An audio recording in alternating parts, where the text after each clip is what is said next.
Thank you. Another question. Ba, ako lang ba ang tagahadar? Baba.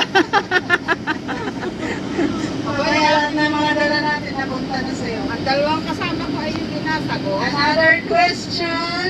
Ano bang question natin? Naunahan mo lang sila. Sino yung disipulo ni Jesus na lumakad sa ibabaw ng tubig din? Ano ba? Peter. Sino na? Oh, si Sister Tess sumagot. Yeah. It's Naku. Ah. Taga saan si Peter? Another question. Taga saan si Peter? Taga-Tenderias. Lumipat pala siya. Hindi ko nalaman na lumipat siya. Taga-Nazaret. Aray, pag napanood yan ni Lula, ewan ko na lang. Ano, wala kayong sagot. Sabihin na ilang taon ka na rin sa Israel. Where did Peter live? Wala kayong sagot? Yes. Wala. Zero? Zero? Sirit? Taga saan? Wala. Si Peter? Taga-Israel. Taga-Galilee. Malapit na. Taga saan si Judas? Ito. Tatlong chichirya. Or chichirya lang. Binayaran din nila yung chichirya. Tatlong chichirya. Yung si Galilee ay mayroon siyang kahawig na instrument. 20 shekel ang premyo dito. Sige ako magbibigay.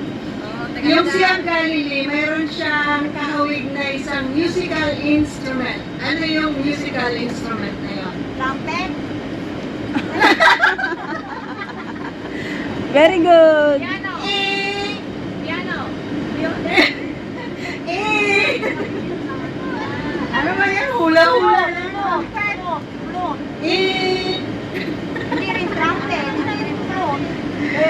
Ang pangalan niya sa Hebrew ay kahawig ng word na kineret. Oh, may clue na kayo kung alam niyo yung Hebrew nun.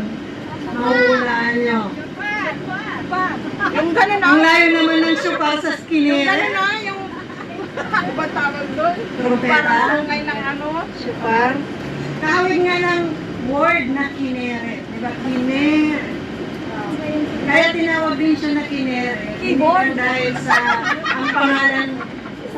Hindi lang dahil sa ang pangalan niya ay Malapit doon. ay kinuha sa isang goddess na si Kineret, kundi kahawig yung shape ng Sea of Galilee sa isang musical instrument na sa Hebrew word.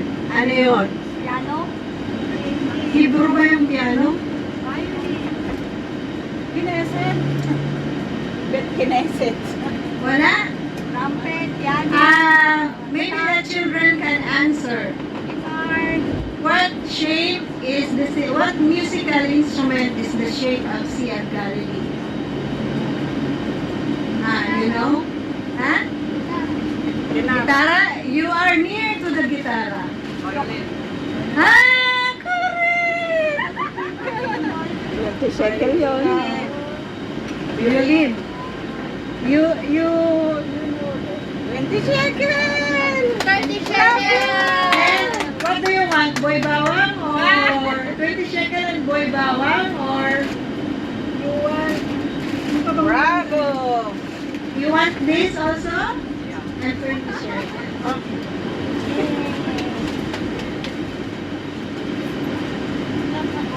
So, can you tell us the Hebrew of violin? Because that's the sound near to.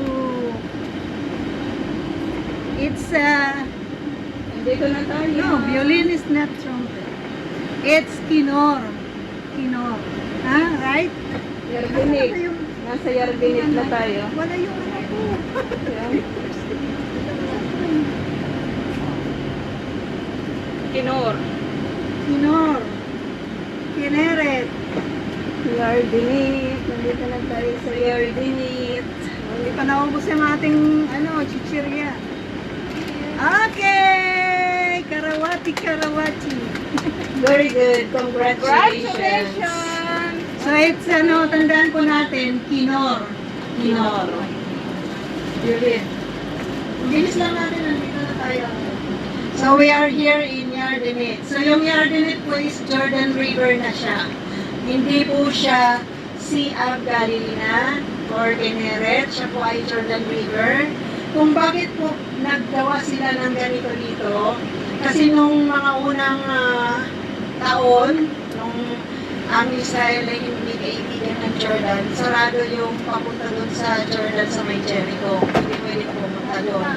So, ang mga tao pumupunta dito. At ito yung ginawa nilang official baptismal site. Pero yung kung saan talaga si Jesus at si Jesus na baptize at si Elijah ay sumakay ng kinuha ng chariots of fire. It is near the sea, doon sa Jordan River na malapit sa Jericho. May church dyan.